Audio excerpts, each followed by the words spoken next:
বিশ্বকাপ বাছাই পর্বে উঠতে থাকা আর্জেন্টিনাকে টেনে মাটিতে নামিয়েছে ইকুয়েডর। বাছাই পর্বের শেষ ম্যাচে আর্জেন্টিনার হার কি অদ্ভুত আর অনাকাঙ্ক্ষিত। আর্জেন্টিনা ইকুয়েডরের ম্যাচটা ছিল ফাউলে ভরপুর। আর্জেন্টিনার 10 ফাউলের বিপরীতে ইকুয়েডরের 13 ফাউল, অর্থাৎ পুরো ম্যাচে হয়েছে 23টা ফাউলের ঘটনা। এ সময় মাঠে বেশ কয়েকবার উত্তাপ ছড়িয়েছে দুই দলের ফুটবলারদের মাঝে।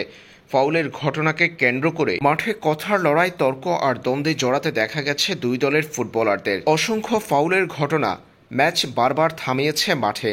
প্রথমার্ধে ইনজুরি টাইম দেওয়া হয়েছে 6 মিনিট, দ্বিতীয়ার্ধে ইনজুরি টাইম ছিল 5 মিনিট। ম্যাচের 31তম মিনিটেই 10 জনের দলে পরিণত হয়েছে আর্জেন্টিনা।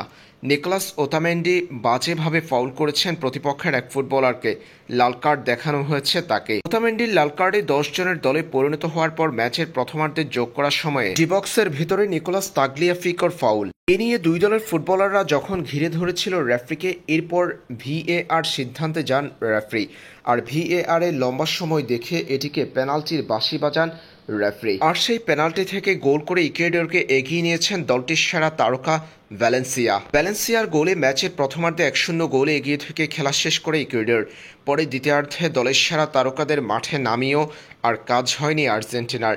সেই 1-0 গোলের হার নিয়ে বিশ্বকাপ বাছাই পর্বে নিজেদের শেষ ম্যাচটা শেষ করেছে আলবিসেলেস্তারা। বর্তমান বিশ্ব চ্যাম্পিয়ন আর্জেন্টিনাকে ঠিক নিজেদের মাঠে এভাবেই রুখে দিয়েছে ভ্যালেন্সিয়ার ইকুয়েডর।